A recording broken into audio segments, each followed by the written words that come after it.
Good morning, everyone, and welcome back to Craft Eccentricity. Before I go into anything today, I just wanted to show this green felt ribbon that everyone has been asking about, and I've actually managed to find a link. So I am putting this link below for you today. Okay, so I did find it, and there's all sorts of colours, flowers, and other felt ribbons at that link. Right, I have new dies. So I'm going to go straight in and I'm going to measure and show those first. The first one is this lady die that comes with little flowers and leaves, eyelashes, lips, and a little neck bow. And this is her head. Now, because you've got flowers and flowers make her hair, you can actually make it as big as you want it to be. So I'm just going to measure the head for you. And she is cut line to cut line, 2.5 inches by, let's get there, just shy of 2 inches wide. So she's a lovely size. I think she's really pretty. And with her, I used my leaf dies that I showed you yesterday. These are two sets. These are the sycamore and the oak leaf dies. So I used those with her as well. And my usual square stitch frame. And I show you what I made. There she is in all her refinery, all her glory.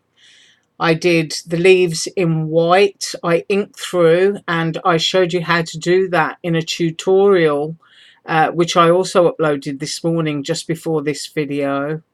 I added some platinum, sort of like silvery gold type foil cardstock, and highlighted those in her features as well. A couple of little bling stones into the flowers there, because I just thought those were really pretty. But there is a good close-up, and I even inked into the aperture where her face was cut out from so that I could ink some shadow along that edge. Excuse my throat, but she's very, very pretty, and of course you get to put false eyelashes on which are really, really sweet. I inked the background and just splashed it with water, and then I applied everything on top.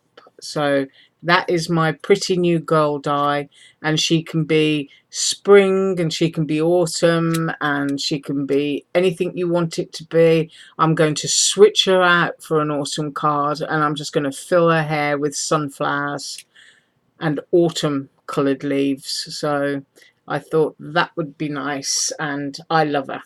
Right, so that's my first one. My second new die is this one, and it's a layering die. It's a triangle. I'm trying to think what shape a 6-side would be to make this. Is it a polygon? I think it's a polygon. If I'm wrong, somebody tell me. But this layers up. You've got 3 pieces. You've got the base, you've got the center, and you've got the top layer. Now, I know that some dies like this can be a bit sort of, daunting for some people. They can be a bit too geometric and a bit too strong. So the example that I've done today is something that might make you feel a little bit easier about it. And of course, a die like this is also wonderful for turning into a tag. You can put a glamorous tag on a plain white bag or box, and it's really going to stand out. Or you can piece the whole thing together, leave it all connected like this, and pencil around it to be able to cut your card base. You can then slot it underneath your guillotine and cut it accurately where you need to, and you can actually place 6 layers upon a card and then pop an easel on the back. I only used it sort of like as one set of 3 layers today, but I'm going to measure this for you, and I'll do the individual because that's how you're likely to use it. And it's 2.5 inches at its base, and it is, ooh, let me get that correctly,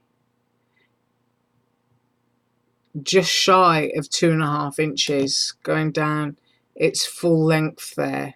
So another really pretty die and a great useful size. Could also make little ornaments on a Christmas tree. I also used this set of dies, which I love. I know some people have gotten these and snipped them all apart, but I kept all mine together because when you use them, the background aperture that it leaves is absolutely awesome for using with other cards. And what you end up with is a background that's lots and lots of little squares. So I kept mine connected, but I used this one along with that die.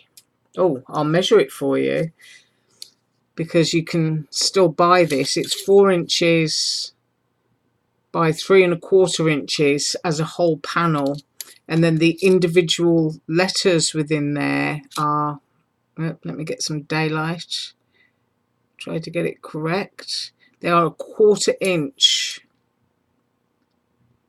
and just over 1/4 inch. So they're a nice little size for adding to cards. So that's the other one that I used. And then I used my rectangle stitch dies, and I used the smallest one in that set, and this is what I made. So here it is as an alternative kind of Christmas card, and I've got a little bit of blue dirt in there, not dirt, sorry, paper. I'll just take it off camera and remove it because that kind of ruins the effect. There we go. So I did joy using those letters in blue and blue on the background, and I put blue as the background, as the center of that die, and then I just drew around the whole triangle of the die and cut a yellow triangle for all of my layers to sit upon, and then I cut a little star which also comes from this set here. You can see that one down there. So I used that little star on top of the tree, and that just made, I thought, a really bright, pretty alternative Christmas card. So that is what I created today. Now, if you're still shopping on the AliExpress sale, don't forget that it ends in 4 days. So if you're loading up your baskets, don't forget to check out. And I will put a hot sale link below, along with links to these if you like them, so that you can get directly into the sale, which is where I spent most of my time yesterday, and get to choose what you want and get your discounts. Well, I hope you enjoyed my creativity today. You have a fantastic day, and I'll see you tomorrow. Bye.